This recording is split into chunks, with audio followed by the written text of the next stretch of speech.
it in. No time for the doubt, they counting me out, I'm getting it in, yeah. No time for no loss, I'm paying the cost, I'm ready to win, yeah. Refuse, mine, it can't be diffused. If you ain't thinking the same, then we playing by different rules.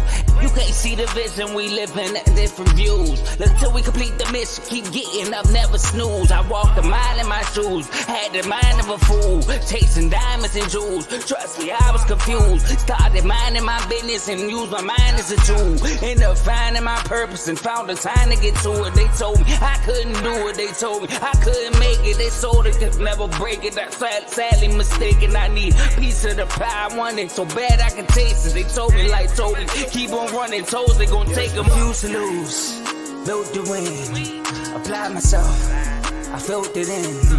No time for the doubt, they counting me out, I'm getting it in, yeah. No time for no loss, I pay for the cost, I'm winning to win, yeah. Refuse to lose, I'm built to win, applied myself, I felt it in.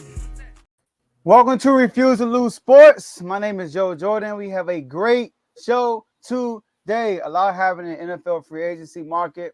We're going to talk about some of those things. A little mini fight in the NBA happened. We're going to talk about that. And we got Tomo's You Done Son today. Make sure y'all stick around for the last segment. But I got my fellas with me. Got Dave, Tomo, and special guest Mark. How y'all doing, fellas? Oh, man, it's about to be turned up in here today, man. We got a good You Done Son segment. We got fights happening in Sacramento. We got Mark coming on here. Dave, what more could we ask for, man? It's lit today. Turn me up. Up. Let's get it. Marky Mark, what's up? What's up, my guy?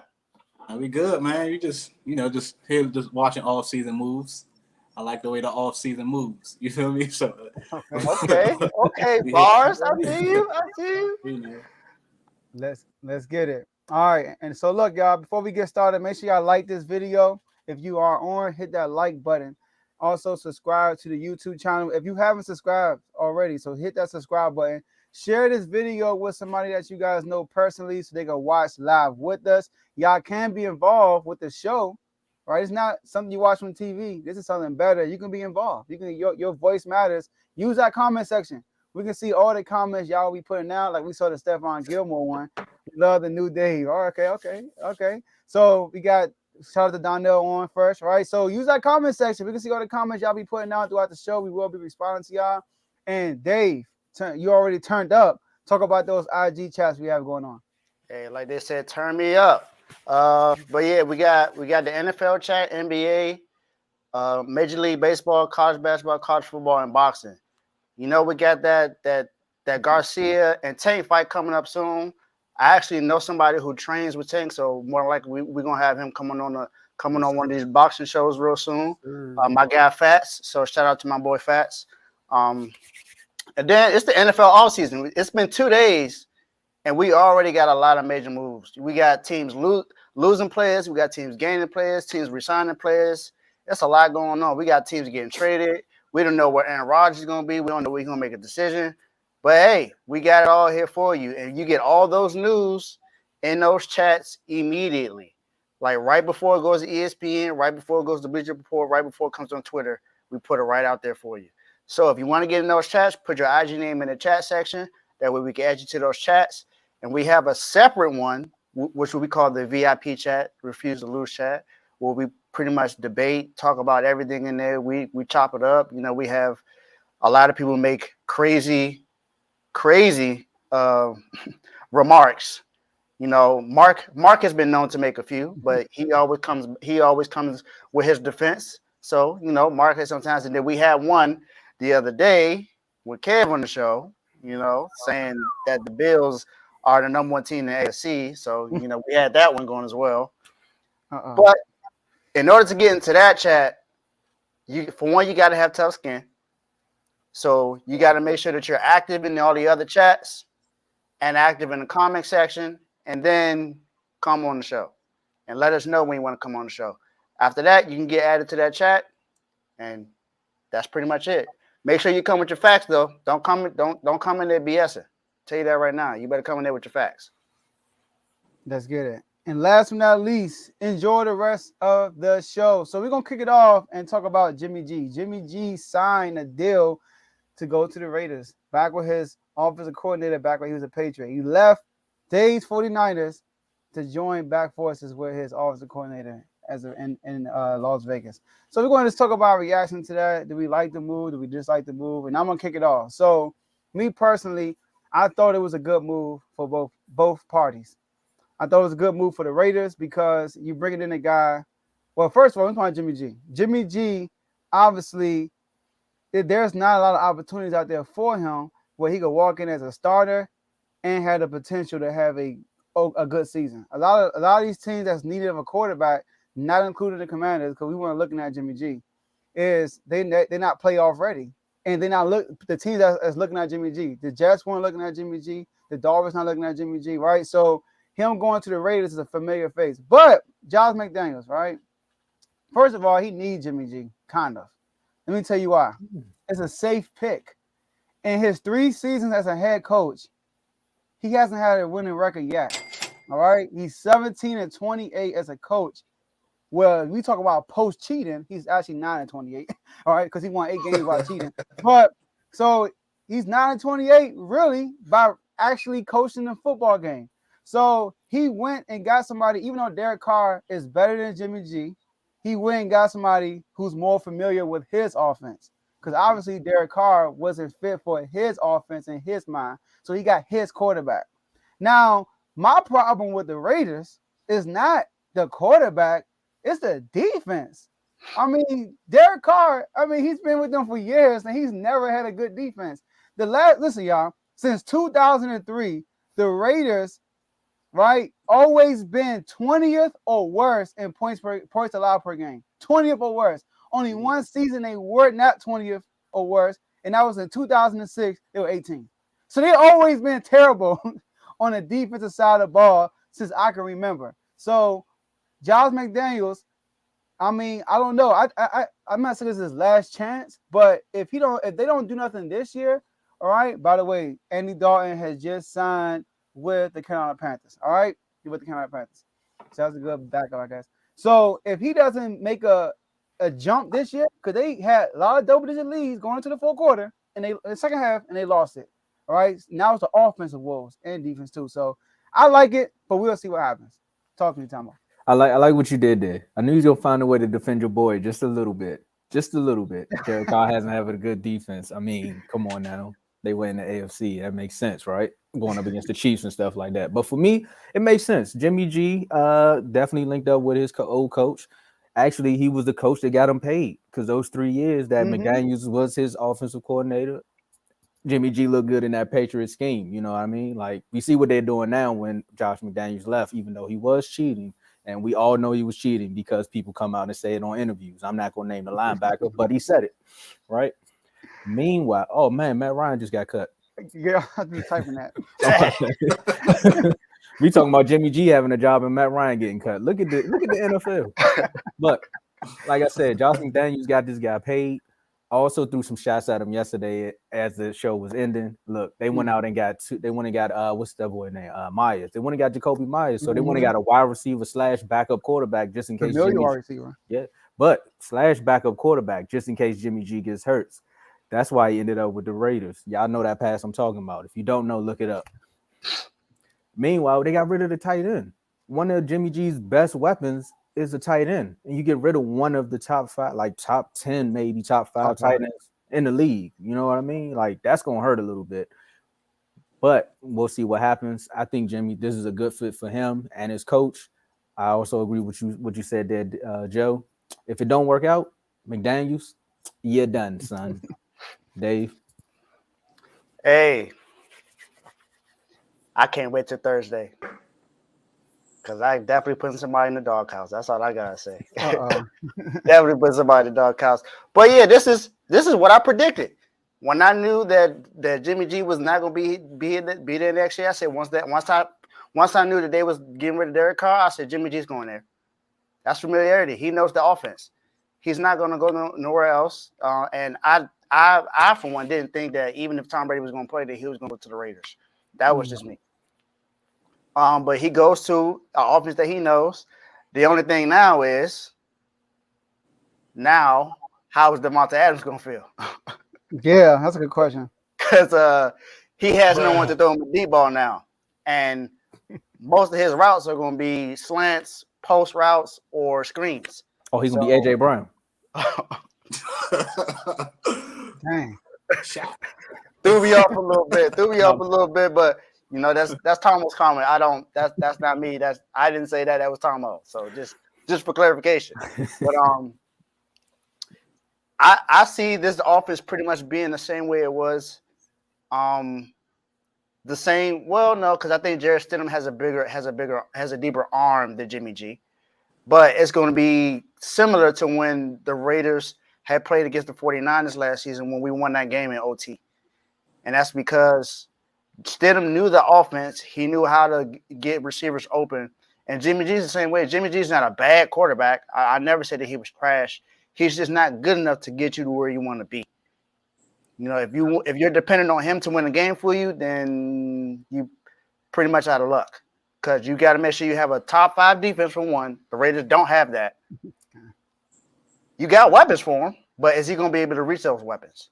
So that's the whole thing. I still think it's going to be a really good fit for Jimmy because, like I said, he's pretty much going back home, but not to New England, but to as far as the offense, he goes to his home as far as the offense, like I said, and he's going to be okay. But they may reach 8-9 wins. Who knows? Mark, what about you, Mark? All right, so I'm kind of torn between this Jimmy G thing. The reason being is because what I picture day. you don't have to Jimmy G his whole career, he's always had the 49ers defense to help him if he did anything. He always had weapons around him to do anything. They just inserted Brock Purdy into the same offense and he looked better than Jimmy G did. But is Brock Purdy really a better quarterback than Jimmy G? You know? So now you're about to put him in an offense where you're going to ask him to carry the load because the team was last in takeaways, 30th in sacks. So it was like you need help at all 3 levels. So, I mean, now you're about to insert him into this game and say, oh, now you got to win me this game. You can't, instead of him being in a situation where don't lose me this game, you know? So I'm not sure if Jimmy G built like that, to be honest with you. So I'm not really 100% sure if he's really going to be good with the Raiders. And I believe they just got Scott Turner, didn't they? As offensive coordinator, or was that? Yeah, I think he's a quarterback coach like that. Ooh. Okay, so yeah, well, he got Scott Turner, so he might be okay. Scott Turner isn't that bad. He just got long development, please. but I don't. You talking about me sending shots? I'm not really sure because the Raiders don't have a big history of having a good defense. And with Jimmy G, his whole career, he's had a good defense, even all the way back to the Patriots. So, I mean, he's had somebody that'll bail him out. Like, you know, the defense will bail him out. So he ain't got to score 28 points. He can score 17 sometimes and win the game. So now I'm not sure if this is going to be a good situation for Jimmy G. This might not be a good situation for Jimmy G, in my opinion. See, I think you made a good point with the defense part. He always had defense to back him up. That's 100% true. I wish they could hear me, but he can't. Okay. Myers Leonard is out for the rest of the season. All right, hold on. Myers Leonard, I'm tripping. He's with the Bucs for the rest of the season. I'm sorry, y'all. I read it wrong. All right, so I kind of disagree with what Dave said. All right, they can actually hear me now. McDaniels and Kyle Shanahan offense is kind of different. I guess you could say kind of similar, but like you said, Stidham, even though he has I guess he got a big arm. I don't know, but that 49ers game, they was airing the ball out to Devontae Adams. So I don't think it'll be a bunch of dink and dunk to Devontae Adams. He will get his opportunities down the field, but yeah, that is a patient way when it comes to Josh McDaniels. Everything is like a lot of in routes, all that stuff, short in route. So, but I do think Devontae will get his opportunity to ball downfield. So I like Jimmy G. He's a proven winner. He win games in the regular season. So it's just that you can't depend on him. That's the thing against this in this division. You got to play the Chiefs twice. You got to play the Chargers twice. So they're gonna have to score points. And that defense has been ugly. So we'll see. And that's all Hey. I'm showing is Jimmy G as a starter is 40-17. Like he's a winning quarterback. You know, Yeah, with the like 49ers, not. like I mean, I'm Winning just with saying, the like Patriots too. They undefeated. regardless, like I get he's that, second but in NFL history. Like that's and when you look at it, he's not good as these quarterbacks, but he wins. So maybe that's the reason why they got him. But he ain't got that defense to like lean back on. He got to do it himself now. So that's exactly. why I don't. So Jimmy G, I don't That's know if he's in the best situation. that's my So point. My point is he don't have a defense to help him out, and I don't see the reason why I said that he's not going to get too many deep shots because that's not what Jimmy's known for. Remember how the offense was when Jimmy was in there? We didn't have a lot of deep passes. The best deep pass we had when Jimmy was there was from Christian McCaffrey. Christian McCaffrey, when he threw the screen to Christian McCaffrey, then he threw it down there, basically the flea flicker. When Brock Purdy came in there, he was able to throw deep balls. That's why Brandon Ayuk was more involved in the game when Purdy came there because he has a deep arm. Jimmy doesn't have a deep arm. Whenever he throws the ball deep, it's close to being picked or it's thrown behind someone. He's not a good deep ball passer, so that's why I made that assessment. All right. So let's go to our next topics. Next topic, Commanders. All right. So Commanders made some moves, this all season so far, and we're going to talk about, we got to talk about the Commanders because Mark is on. All right, y'all. Mark is on. So, and Mark, you can go last. We're gonna let you hear everybody, and you go last. All right. So, how did they do this year, this offseason so far? Are they better? How much better they are? So, I think the Commanders having a great offseason so far. All right. We didn't make a big splash, which I'm okay with, as far as player wise. But our big splash this year was a coach, which was very, very, very, very needed. Y'all already heard me about Eric Bieniemy. Eric Bieniemy left a championship team and taking a lateral move, knowing the ownership situation, knowing the quarterback situation, and he still came over here. So he sees something that's value over here that my man Mark been seeing this whole time. Shout out to Mark. All right. So they got offensive weapons. Right, we got two good running backs, Brian Robinson, Antonio Gibson, two different types of running backs. One is a grinder, one is more finesse. Who could be a grinder too. And he's a pass catcher at the backfield. We got a great receiving core. Terry McLaurin, Scary Terry. Your boy Stephon Gilmore know about him. Jahan Dawson. We also got Curtis Samuels. We got Chris Sims. Chris Sims. Sims, whatever his first name is. Right, we got a lot of people. De'Ami Brown. I'm thinking about Chris Sims because of Jalen Hurts. But anyway, so we have great weapons on offense. We just need a great schemer. And I think Eric Bieniemy would be that person. Then you talk about the moves we made so far. I like Nick Gates. We bring in Nick Gates. Y'all remember Nick Gates got hurt. I remember being at Buffalo Wild when Taylor Heinicke had that game against the Giants Thursday night with that holding call. But he got hurt that year, so he barely played that year. But Nick Gates is actually a versatile lineman, which we actually needed. He played center originally, right? But he also played left guard, right guard. And we've been hurt at the center position all year last year, for real. That's been like a rotating, like Cupid shuffle for real, right? And you look at what he did.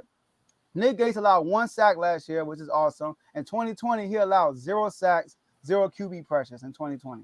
So that's going to be a great addition to our offensive line. Then you got Andrew Riley, who came from Eric Bieniemy and the Chiefs, right? Former Chief. He's part of that O-line who allowed 0 sacks to the greatest sacks on non-slippery turf, Eagles, right? All right, he actually helped that offensive line.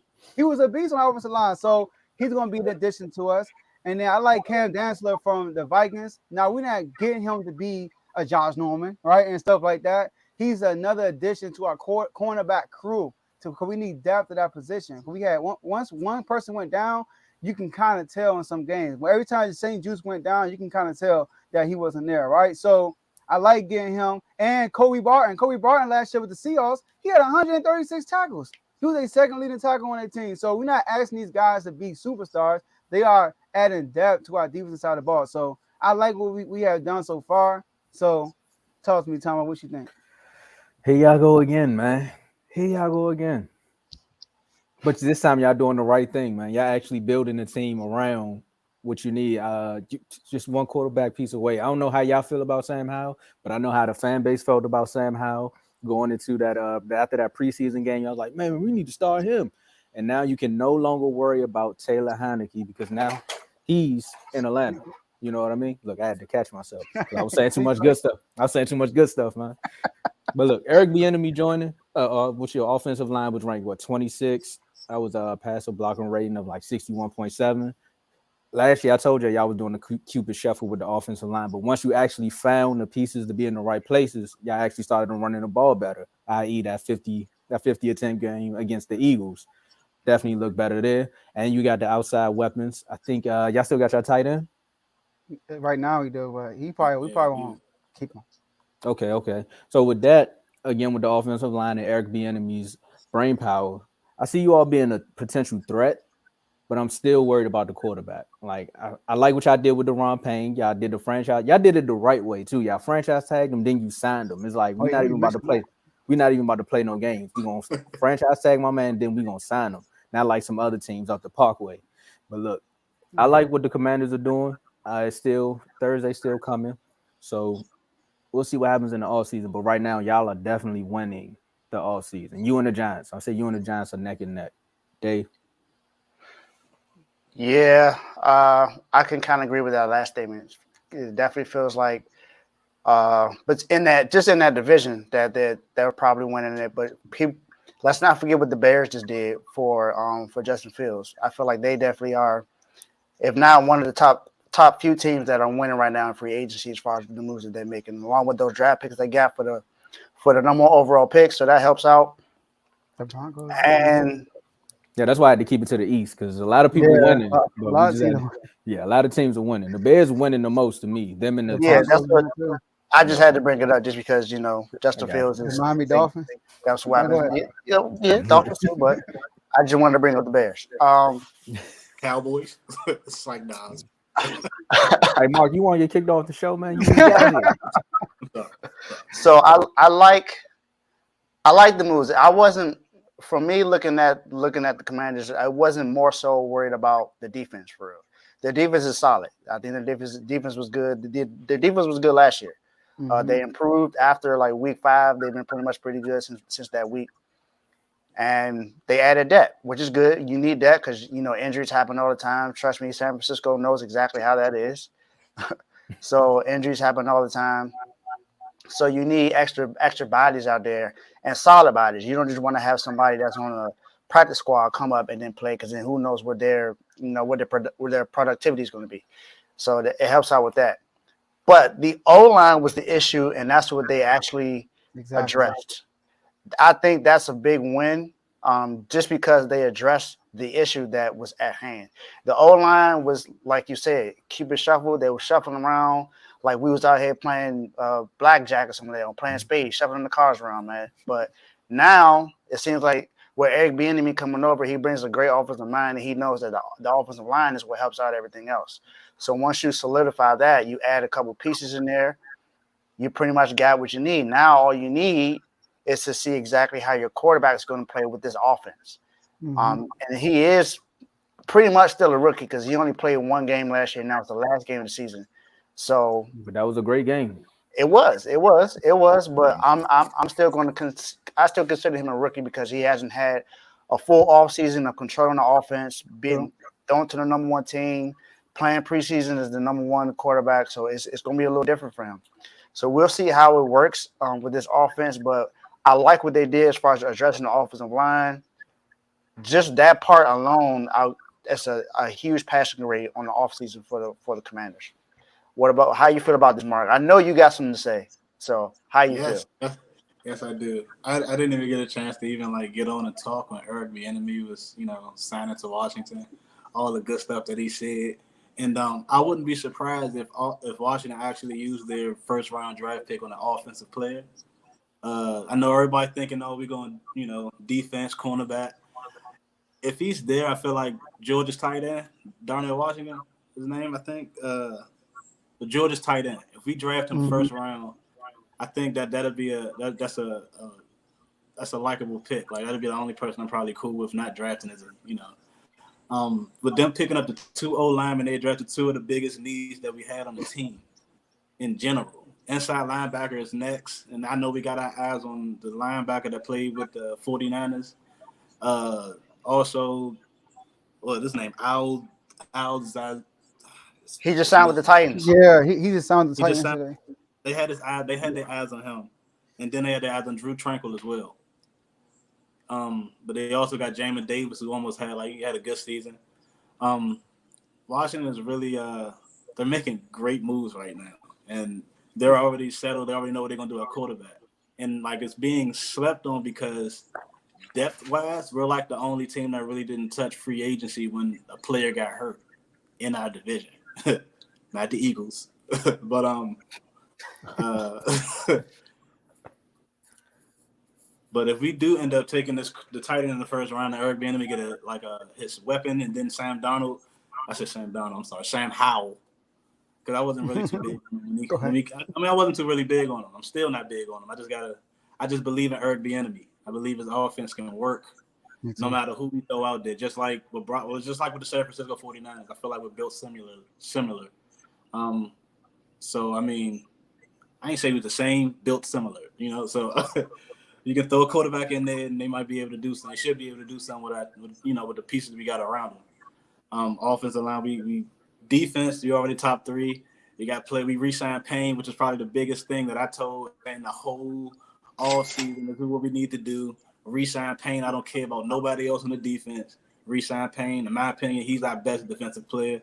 I know people gonna say Jonathan Allen, but I think it's Daron Payne. And he got paid like it. So. We doing great right now in the off season. So that's what I got to say right now. No, nobody calling. I thought you had a prompt. I'm like, hold on, guys. I'm a day late. I needed my props yesterday. I was like, okay, good, cool. All right. Yeah. The Commanders are on the road. And what? I wanted to address one thing Dave said. It's not like when you said they were shuffling the deck, they're not doing a Cupid shuffle. They are playing spades. Because last year, their O-line, they was they had 4 in the possible, maybe 3 in the possible, but they finally hit. Our O-line is normal. Our O-line is normally good. Last year was an anomaly for us. So like Dak interceptions. We here. Yeah, since Ron Rivera's been there, we had a good offensive line. And last year we had to go. Last year was an anomaly. We had 3 different centers. Go ahead. We had a different lineup all the way until week 11. Yeah. We changed the lineup all the way until week 11, and that's ridiculous. We started winning though, but I mean that's still ridiculous. We finally found it. And I know we about to move to the next segment, but that says a lot to what Ron Rivera had to go through, and that's why I probably had him as coach of the year outside of Shanahan, what he had to go through with the quarterbacks. But imagine shuffling your offensive line for 11 weeks and still being in playoff contention. That's a lot. And it's not even just around. Ron Rivera had a lot because they'll run through a wall for Ron Rivera, but he had a lot to do with it. But it's also, I know we got a lot of slack for Scott Turner, but he also he dumbed the offense down enough for us to win, even with Taylor Heineke. So, the plays that he actually wanted to run, we couldn't run because the O-line wasn't good enough for us to do it.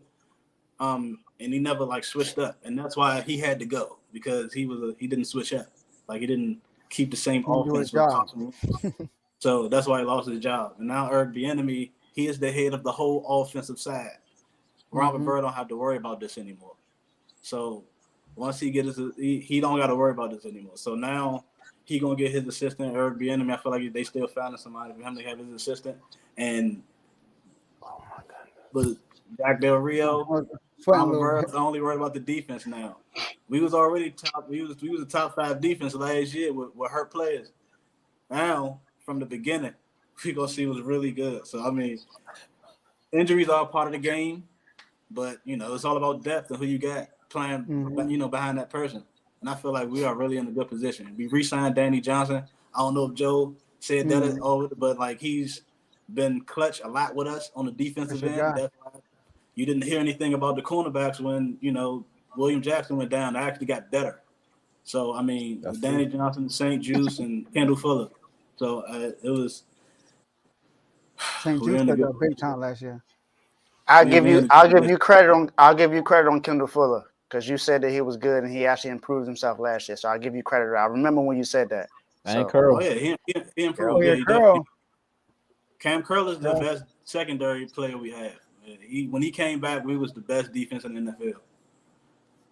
Dang. Yeah, even over the 49. When he came back, we allowed the least amount of yards, least amount of passing yards, and we just ain't allowed the least amount of points. But we definitely allowed. Then you're not the best defense in the NFL. You know that cuts it. That cuts it, Mark. But you got to look at. You also got to look at field position.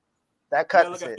Turnovers, you can allow yards all you want. It's all about get the points. ball on the 20 yards. It's about points, Mark. It's about points. It's about points. It is what it is. If you allow points, it matters. Yeah, but our offense handicapped our defense too. Exactly. That's what I'm saying. I get it. I'm just saying. Just we know who number one defense was last year. We know number 3 was too. Hey, I ain't dish you on that one. I'm just saying, you know who number one. We wasn't healthy, and Chase Young ain't even played last year. We weren't healthy either. Yeah, they weren't healthy either, Mark. I got to disagree with you in this one. 49ers at the best defense. We weren't healthy either. Now you have a fight with the Eagles was second. Now I'm with you with the Eagles. I'm we better than the Eagles. I think we had a better defense than the Eagles. I told them in the chat because we started off terrible and we still finished right behind them totally. For the total of the year. So you go from the second half of the season and on, we were definitely better than the Eagles. So, but yeah, so let's go to our next topic. All right. So it was some fireworks. It was some fireworks in Sacramento yesterday. You know, they played Milwaukee Bucks and Trey Lyles and Brook Lopez got into it. Brook Lopez, getting choked out. I guess you can call it. All right. So our reaction to that, was that like a foul move by Trey Lyles? Did you like it? Did you not like it? I loved it, man. First of all, I've been watching the Kings for a long time. This never happens with us. like we don't get into fights and stuff because we soft. We've been soft for years. So y'all saw Giannis. Is it me or the video moving slow? Is this mine? It's moving slow. It is? All right. I don't know what that is. But yeah, so if you see Giannis, right? If you see Giannis, let's rewind it. You see Giannis. Look at Trey Lyles. Mind his business. Look at Giannis, bro. Are you serious? That's on purpose. So then Giannis hold on, cuz. Barely pushed on, and then Brook Lopez got in the way. So I like that he did that, and I like that the team stepped in there and was like, oh, no, you're not about to do that to my homie. So I like that Mike Brown came out after the game, and then he said, nobody's going to mess with us, basically. Nobody's going to push us around, and our teammates going to back them up. So I like the move. What about y'all? Hey, you see the title, man, Swinging Kings, man. Look, I like the fact that Mike Brown came out and said it. Whose bench was that? Was he walking towards his bench, or was that the Kings bench? I can't really Our bench on the right side. Okay, so he was walking towards his bench. He wasn't really doing too much, Joe. He was just trying to get to his bench. Are you serious? But I gotta lend this to you because I also seen a couple things in the chat where you said they was getting chippy throughout the whole game, him and Lopez.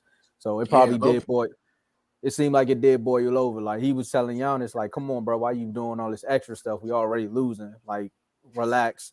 And then Lopez trying to defend his man got choked out. Like, it is what it is. But I'm also love what Mike Brown said at the end, and also like what Trey Lyles said when a reporter asked him. He was like, how you feel about it? He's like, well, Mike Brown told us, man.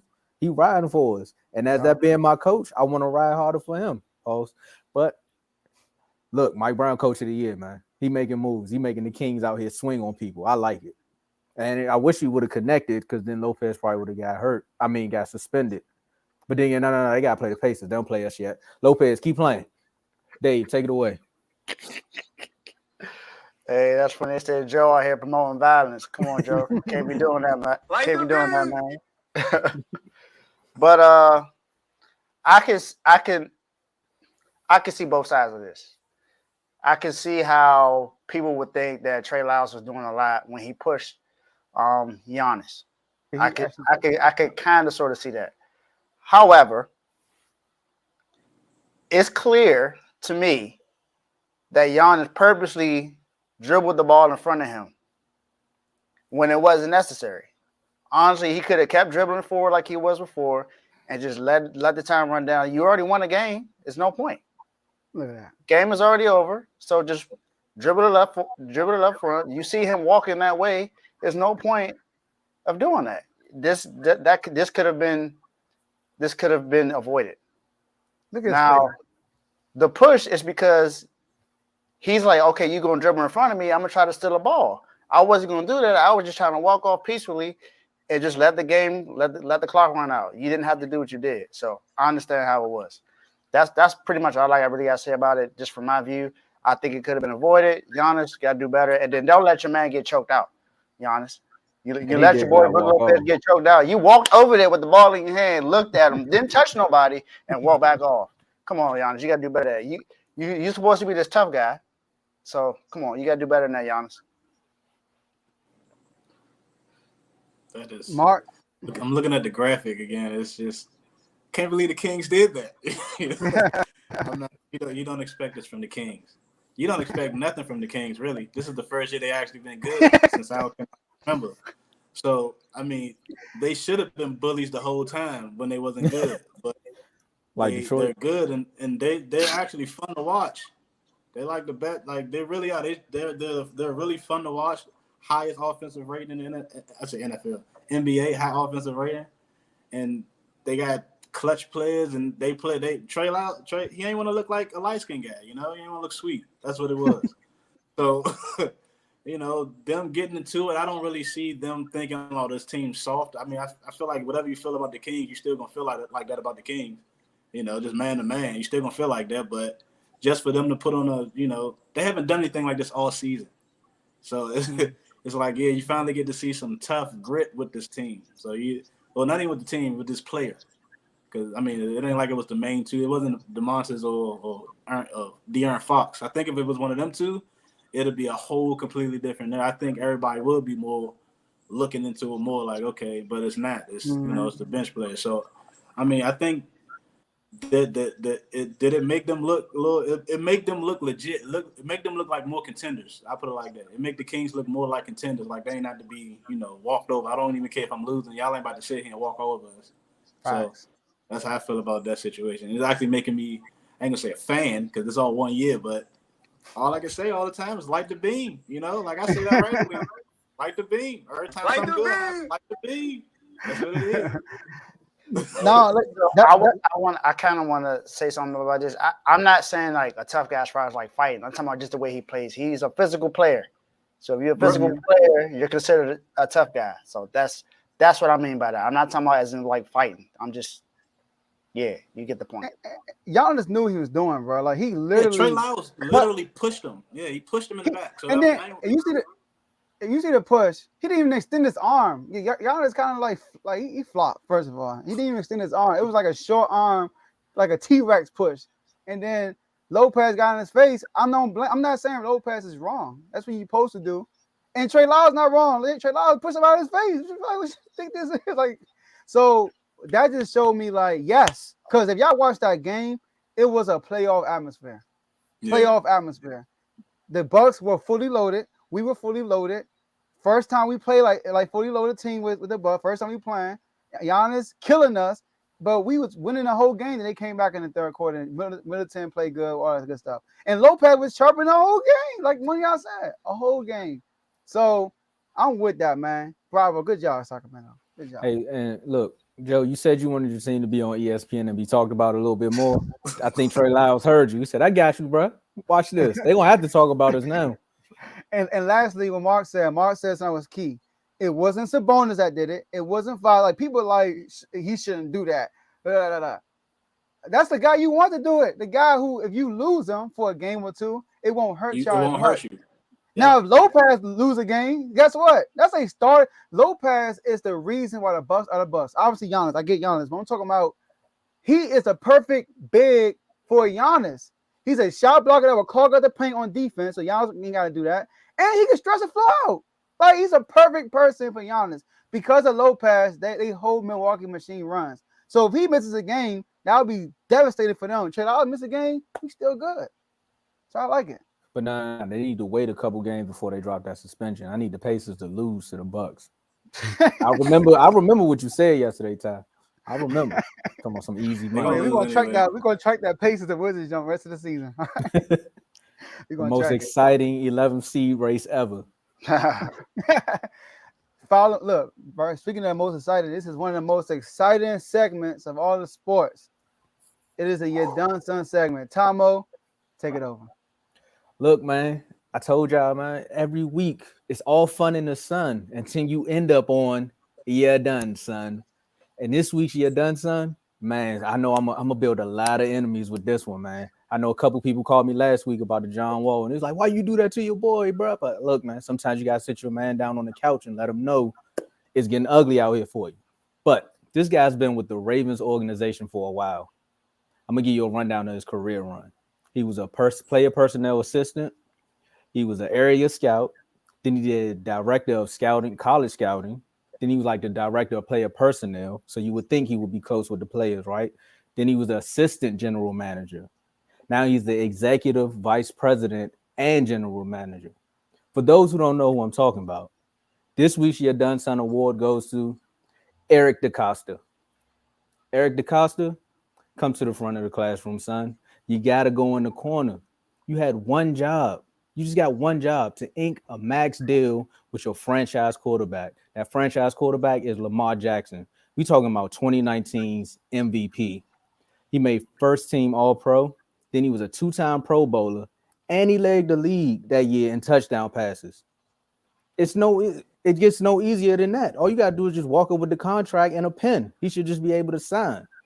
Look, Lamar Ravens is one of the best things that happens to the Ravens franchise since Ray Lewis and Ed Reed. This team, I think he got drafted in 2018. The next 3 years, 3 to 4 years, they were in the playoffs. They would have been in the playoffs last year if he didn't get hurt. Maybe some people say he was icing up from the injury. Carl, I know you're gonna call me out on it, but some people may say he was sitting out because he got something to prove. I knew you was.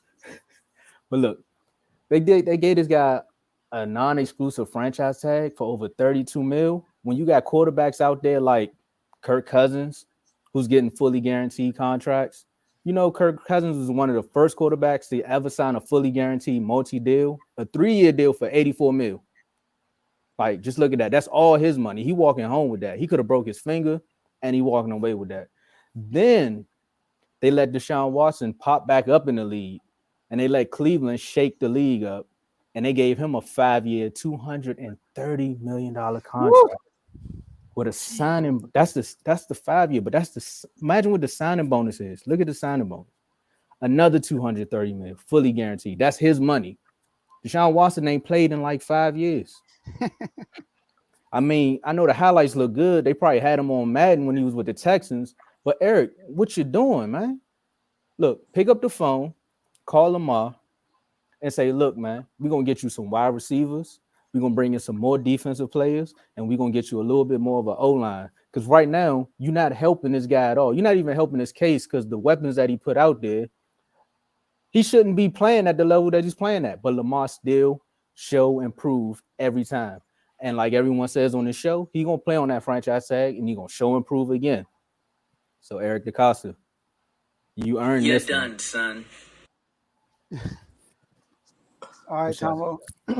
I agree with you on your first half, but I like the non-exclusive tag he put on Lamar from the GM standpoint. All right, now obviously I'm rooting for Lamar Jackson. I want Lamar to get all his money, but for the GM standpoint, that was a smart move. Think about this: Lamar, the last 2 seasons he hasn't finished off this season. The last 2 seasons, he asking for a deal that nobody has ever received ever. And we had one person get an extended, fully guaranteed contract, and it was done by the Cleveland Browns, the worst franchise in all of football. So nobody trusts them. So nobody's going to trust their judgment. So he's like, all right, you're worth this money. How about you go out there and you tell me, go see how much you're worth. And if somebody is willing to pay you that, don't worry, we'll sign down the line. But if somebody's not willing to pay you that, come back to the table. Let's renegotiate. Instead of $350, how about $295? How about $275? So I like that move. I don't think that's a good move. I think, Joe, I disagree with you there. I feel like just on the players end, Nah, seriously, on the players, and that's messed up. Like it's almost like they're being too lazy to do their job, you know. So they're gonna throw Lamar out there and say, "Look, this is what we're gonna do. I just want 2 first-round picks, and we can match your contract," which isn't fair to the player because now you're not doing your job because you can't. You want the rest of the league to basically set Lamar's value versus the franchise that he's actually done everything for. That shouldn't even be in the collective bargaining agreement. That should be actually thrown out. You shouldn't even be able to do this type of deal. Like, it's not even cool. I mean, seriously, for the players, like, that's not at all good. I don't even know how this was even, like, bargained in there. It's not good for the players at all. So, I mean, it's basically the Ravens being lazy. They don't know what they're, like, they don't know how, but they don't know what they're doing, I feel like. Like, I don't know, and it's a unique situation because Lamar is basically representing himself. And they saying he may need an agent in order for him to negotiate. So you telling me he's been doing this long, and his mom's been his manager, and they not giving him basically what he's asking for because of what really? They need to sign other players. Like, you've seen what your team does when your quarterback isn't playing, even if your defense is good or not. Like, you see what your team does when your quarterback isn't in the game. So this should have been the highest priority on the Ravens list. You shouldn't have signed nobody else. This should have been your first priority. You should have got this deal done. And the fact that they didn't get it done, I don't feel like Lamar's going to be playing there. So I just don't think he's going to be playing it next year. So some team going to come out with an offer, and Baltimore's not going to match it. But look, so somebody about to say something? Or y'all good? Go ahead, Joe. I got something to say, but go ahead. So look, I agree that they should have wrapped Lamar up before his extension came. Before his deal about to run out. Soon he was eligible for an extension, which is the year after his MVP season. Before he got them 2 injuries in the year, they should have locked him up, but they didn't. I agree. But when it comes to right now, you're talking player perspective. I started off by saying I want Lamar to get his money. All right. I think Lamar is doing the right thing. And I think the GM is doing the right thing. They playing chicken right now. At the end of the day, it's business. So if you a GM, right? Forget loyalty, forget all that stuff. We go on Dame Lillard all the time about loyalty. It's about business at the end of the day. What's the best decision, not for Lamar Jackson, but for our organization? That's how the Ravens need to be thinking.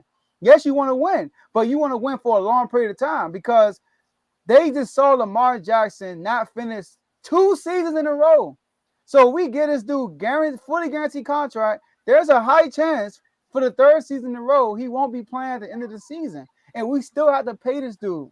So you got to think like that. And they're going to be locked up with this contract for at least 5 years. That's what he's looking for, a 5-year deal. So they like, all right, if you're worth that money, we will pay you. But Lamar, we don't think you're worth that money. Sir, I am worth that money. Okay, sir, you think you're worth that money? Go prove it to us. So that's smart. You talking about them being lazy? They being smart. They go out, he go negotiate. Huh? Call it lazy, call it not lazy. It's smart at the end of the day. Hold on, Dave. Smart. I gotta hear what Dave gonna say before I jump back in here. Because go ahead, Dave. So my thing is just from what Lamar tweeted. After they said that the Ravens had offered him a $200 million contract last year, Lamar was like, no, that's a lie. They offered him a 3-year, $133,000 fully guaranteed, $133 million fully guaranteed. That's less guaranteed money than what Russell Wilson got and Kyler Murray. I'm sorry, but to me, that's disrespectful. So I agree with Mark right now, just simply because of that reason right there. Lamar himself was like, no, they only offered me 3 years, $133 million. So I think that he should have been offered more than them at least. I say give him, if you're going to do 3 years, give him 3 years, $165 million, $107 million fully guaranteed, somewhere around that part.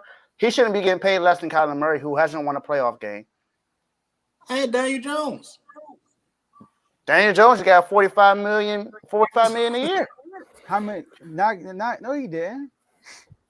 He didn't get $45 million. Fully guaranteed? No, he not didn't. Fully guaranteed. Okay. He gets $45 a year though. But he is getting $45 a year. I gotta double check that. Go ahead. Yeah, it's $45 million a year. Yeah, I remember that. He getting that. But Joe, I see what you're saying. I was gonna say, Joe, I see what you're saying from the GM standpoint. However, In this situation, it's not what you go out there and prove your worth to the league. You know what I bring. You know the value I bring to this franchise, and you also seen what happens when I'm not here. Facts. So Exactly. to hold those 2 seasons against me is also your fault because you don't give me the weapons in order for me to stay healthy.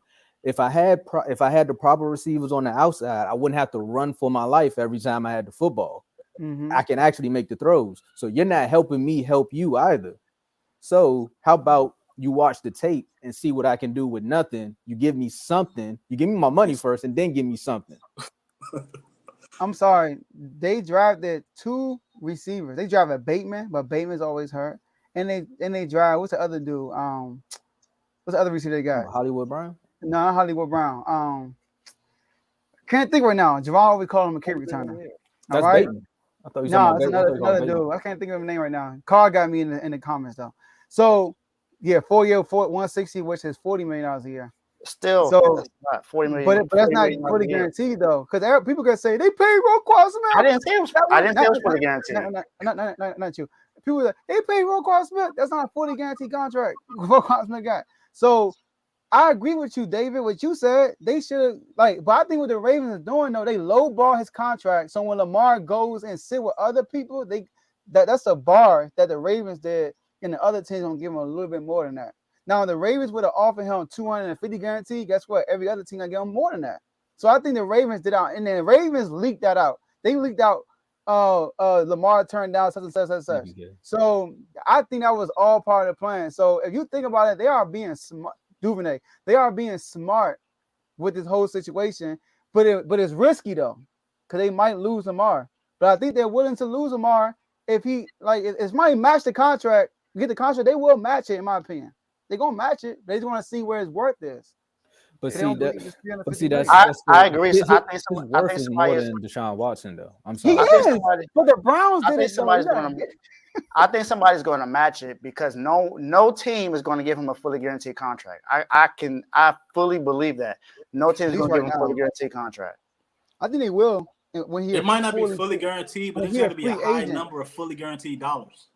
And they will match it. Fully guaranteed dollars, yeah. But see, also what's happening now is, this is why when you say they're smart, of course they're smart because what they're trying to do is the GMs and the owners are trying to take back the power from that dumb Cleveland move. Yeah. Because of that. Because if you look at Patrick Mahomes' deal, that's more of a great structure versus what Watson got.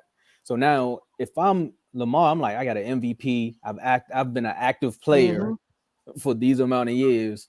I deserve this. Because without me, y'all got Snoop. Now what? But on the flip side, the GMs are like, well, without us, you in Baltimore. So we, like you said, they playing chicken. But yeah, to me, that's why Eric's you're done, son, because you owe that man. You was a director of player personnel. So you got a feel for the players. You know what they actually do. Why are you like trying to lowball this man? No, I don't think nobody's going to do that though. You ain't got Greg Roman at the offensive coordinator spot no more, so the offense gonna probably look totally different than it did. It will, probably. It might not be heavy run. I don't know what type of receivers they planning to get in the draft, or if they're gonna pick anybody up in the free agents department or anything like that, or trade for anybody in the draft. But they need to do something about that position, the receiver position. But yeah, I think the Ravens are they're being lazy and they're not doing their job. Yeah. Hey, look, I know we're short on time. Carol, I disagree with this comment. That's right now. You can say that. But Lamar's doing the right thing. If the Ravens don't pay Lamar going to play on our franchise tag. That's how I play here. He's going to play next year on our franchise tag. And guess what? He's going to be a full free agent. And somebody's going to give him the fully guaranteed contract. And that's going to set the trend. And you never know. Joe Burrow might get that. Justin Herbert might get that contract. That's what we're waiting for. It's crazy because after this, it's going to go up after they get the TV money and everything like that. It's going to go up more money. So they're going to pay him more money than what they're asking for. And don't let the Bengals reset the market because they want to be petty. That'll be 2 players in the division. Exactly. 230 might turn to 290 real quick. Yeah. 230 turn to 290 real quick. I think he will get his contract at the end of the day. If it's this year, next year, or year after that, I think he's gonna get it. I think it'll be next year. I don't think it'll be this year. There's no doubt about that. I agree with that. As long as he stay healthy. All right, y'all. This is about this great show, y'all. So look, like this video, subscribe to the YouTube channel. Also, share this video with somebody that you guys know so they can go and rewatch this live video we just did. Appreciate y'all for using the comment section. Y'all were lit in the comments. I saw a lot of Cowboy fans in comments today for some reason. A lot of Cowboy fans there, right? Couldn't see y'all in the last few days. But appreciate y'all for being here and being active in the comment section, all right? And I know we got these IG chats. Tomo, talk about them IG. I know we got Mark on. Mark can say a few words about it. Let's talk about them IG chats. All right, so I'm gonna just give y'all a quick rundown. We got the NFL chat, the NBA chat, the college football chat, the college basketball chat, the boxing chat, the MLB chat. All these chats are located on Instagram. If you want to be a part of any of these sports chats, you could be a part of all of them. Just make sure your notifications is off, but you want to keep them on. But like keep them on mute, keep them on soft, keep the notifications on like soft alert. The soft alert lets you know, like, if the icon pop up, Dave, I know you're looking at me with the icon pop up, but your phone don't vibrate. Because if you keep your phone on vibrate messing with one of these chats, your battery gonna die. To be a part of any of these chats, just hit us up in the DMs at Refuse to Lose Sports on Instagram and TikTok. If you're on Twitter, at R2L Sports, let us know, like, hey, I want to be a part of one of these chats or all of these chats, and we'll add you to that. They keep bringing up this parlay chat. I promise you, I'm not bringing. You leave that in the comments again and don't invite us. It's gonna get ugly on this show. And if you're on Facebook, just leave your name in the comments. We'll add you to the Instagram chat. If you're on YouTube, you can drop your name in the chat there, and we'll just add you. Mark, I'm gonna let Mark talk about the official Refuse to Lose chat. That's for all the folks who participate in one of these chats and also been invited to come on the show and spew some of their takes. Some people say some crazy stuff, but it's only crazy until you're right. So, Mark, tell us about the Refuse to Lose chat. Man, that Refuse to Lose chat ain't nothing to play with.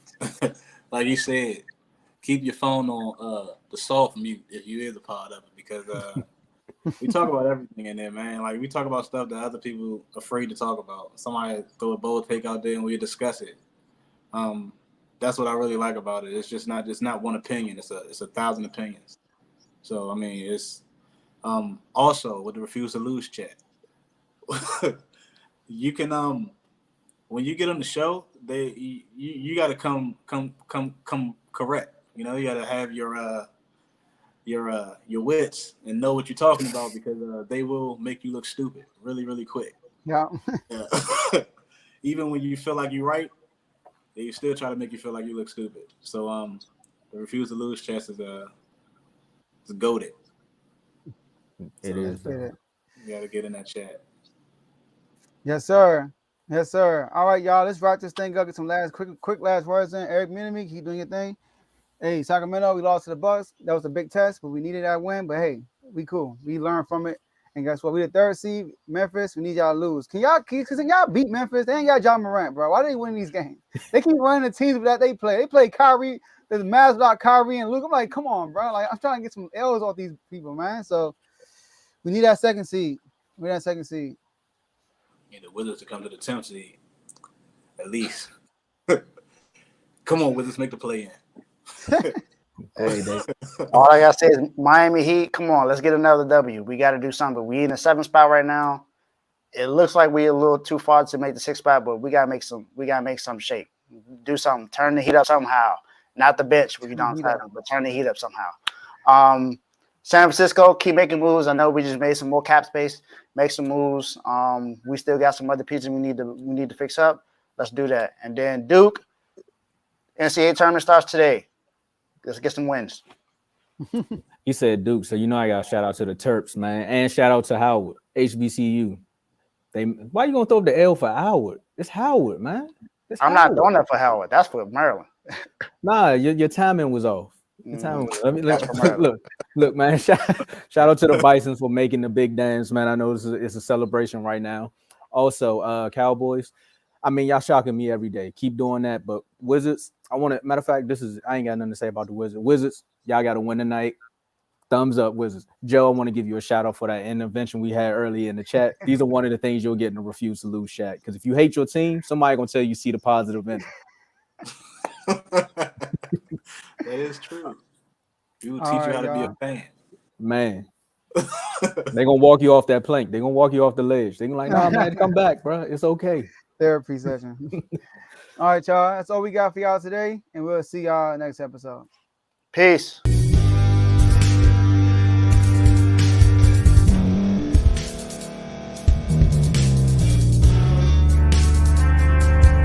Thank you for staying to the end. If you're watching this on YouTube, please like this video, subscribe, and also hit that notification button so you can be notified next time we put out a video. If you're listening on any podcast platform, subscribe and hit that notification button, y'all, so you can be notified we put out another podcast audio. And last but not least, hit that share button. No matter what you're listening to or watching it, hit that share button and send it to somebody that you know that would love to watch this episode you just listened to. So once again, thank you for staying to the end, and we'll see y'all at the next episode.